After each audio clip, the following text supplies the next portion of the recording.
This week I'm going to show you one of my go-to lighting setups. AdoramaTV presents Exploring Photography with Mark Wallace, where you will learn innovative techniques on shooting a wide range of photography. Here's your host, Mark Wallace.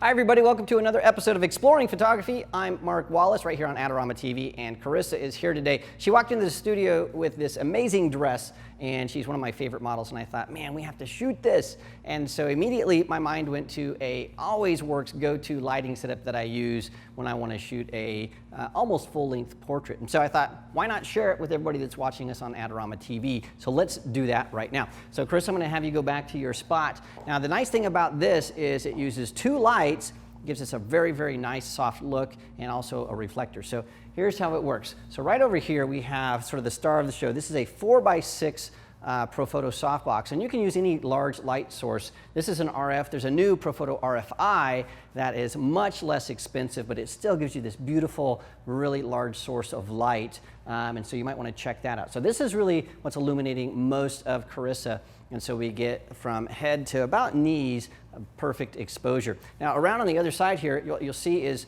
we want to balance out this light, so we have this reflector that's taking the light that's from the softbox and it's bouncing it onto the other side of her face, so that way we have a nice lighting ratio where we have key light over here and just some nice fill.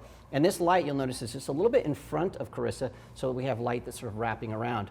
But what I need to do is I need to add some separation, and so we have over here this nice 2x3 softbox, and what that's doing is just bouncing in some light, mainly on the back of Carissa's head, so just right over here and on her shoulders. We're just going to get a little bit of separation. Now the reason I'm using a softbox and not an umbrella is I want to really make sure that light doesn't spill onto the background. So even though I'm using a white background, I want it to be gray. So come on over this way, and you can see that as we look this direction, you can see that there is no, you can't see the softbox, it's all hidden, and because we're using softboxes to direct the light, nothing is really falling onto this except for what's coming from the key light, which means it's going to fall into a gray. And then I'll probably desaturate the shot a little bit in Lightroom or Photoshop and do some retouching, but this is a light setup that works almost always. So without further ado, I'm just going to take a couple shots and we will show you exactly how these look. So Carissa, we're going to have you stand exactly like you are, just a little bit into the softbox. And that's really key, by the way, is having your model, instead of going straight forward like this, we'll have lots of side light, just have your subject turn into the light just a little bit, and that way the majority of it's hitting straight on and you get nice soft light. So let's shoot a couple shots. Look right at me. I'm dropping this right above the knees, and I've already metered this. So, and then turn your shoulders a little bit more toward me. There you go. Perfect. And then I'm also going to get a nice tight headshot. So look right at me. This is a sort of a portrait shot, and then turn your chin a little bit more toward me. Perfect.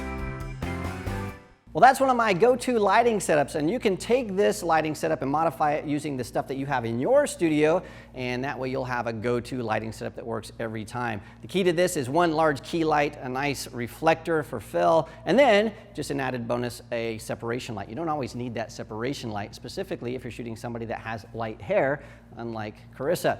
Now, for more information on studio lighting tips and post-production and all kinds of things to do with photography, don't forget to zip over to the Adorama Learning Center. There are hundreds of tutorials and product reviews, and you can see all about the stuff that we're using. And don't forget to subscribe to Adorama TV so you don't miss a single episode. Thanks again for watching. We'll see you again next time.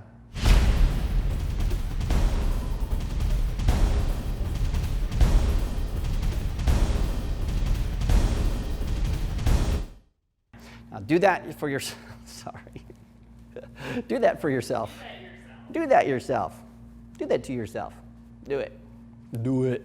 Okay. I'm going to sneeze. If I sneeze, I will sneeze on you. I'll make sure it goes this way. Please do. Okay. Want to get the most out of your Adorama photography equipment? Visit our Learning Center, where you can read popular articles, how-to tips, buying guides, and product reviews.